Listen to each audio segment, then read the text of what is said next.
আজকে যে সূরাটা আলোচনা শুনবো এই সূরাটার নাম হলো সূরাতুত তাওবা। সূরাটার নাম কি? সূরাতুত তাওবা। ফিরে আসার সূরা, অনুশোচনার সূরা, খুবই গুরুত্বপূর্ণ। এই সূরার আরেকটা নাম হলো বারাআত আছে। কি নাম? বারাআত, মুক্তির সূরা। এই সূরাটা হলো কোরআন কারীমে মোট 114টি সূরা আছে। কয়টি সূরা আছে? 114টি। এর মধ্যে এই সূরাটা হলো 9 নাম্বার সূরা। 9 নাম্বার সূরা। 9 নাম্বার সূরা। এই সূরাটা কয় নাম্বার সূরা? শুধু 9 নাম্বার সূরা। এরপরে এই সূরার মধ্যে আয়াত আছে 129টি। কয়টি? 129টি। শুধু সংখ্যা শুরু। এই সূরাটা হিজরতের 9ম বছর, নবীজি মক্কা থেকে মদিনায় যখন কাফের কাছে অধিষ্ঠিত হয়ে হিজরত করলেন, 9 বছর, 9ম বছর, ওই বছরে তাবুক যুদ্ধের সময় এই সূরাটা অবতীর্ণ। এই সূরার মধ্যে আরেকটা গুরুত্বপূর্ণ বিষয় হলো কোরআন শরীফে যত সূরা আছে 114টা সূরার মধ্যে সবগুলোর মধ্যে বিসমিল্লাহ আছে, শুধু এই সূরার শুরুতে বিসমিল্লাহ নাই। একটি কারণ, এক নাম্বার, এখন যে কোরআন শরীফটা আছে এটাকে হযরত উসমান রাদিয়াল্লাহু আনহু তিনি পুরো কোরআন শরীফটাকে নতুন তখন তিনি এই সূরার শুরুতে বিসমিল্লাহ লেখেন না।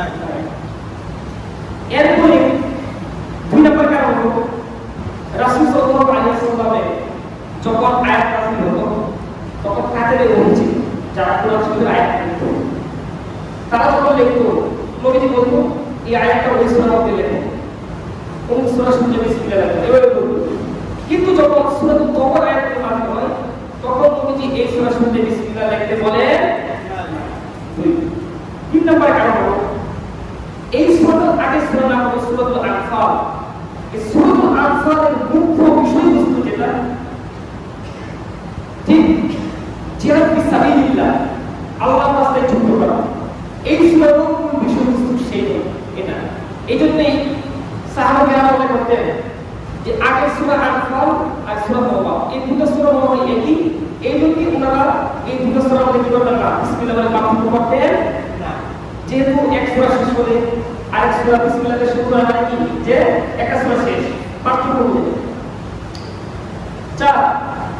এই সূরার শুরুতে আল্লাহ তাআলা বলেন বারাআতুন মিনাল্লাহি ওয়া রাসূল। আল্লাহ তাআলা এই সূরার শুরুতে বলেন যে আল্লাহ এবং তার রাসূল কাফের মুশরিকদের সাথে যে চুক্তি, এই চুক্তি ভঙ্গ করে দিয়েছে। সুবহানাল্লাহ। অর্থাৎ যেহেতু তাদের সাথে চুক্তি ভঙ্গ করে দিয়েছে আর বিসমিল্লাহির রহমানির রহিম মানে আল্লাহর দয়া রহমত, এই জন্যই এই সূরা শুরুতে বিসমিল্লাহ নেই।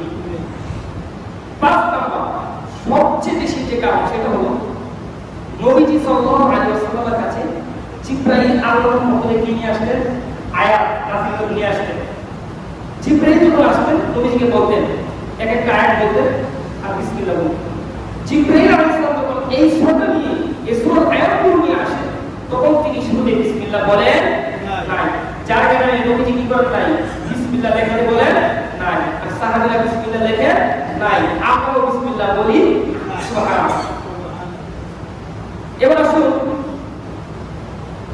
Main features of Surah আত-তাওবা।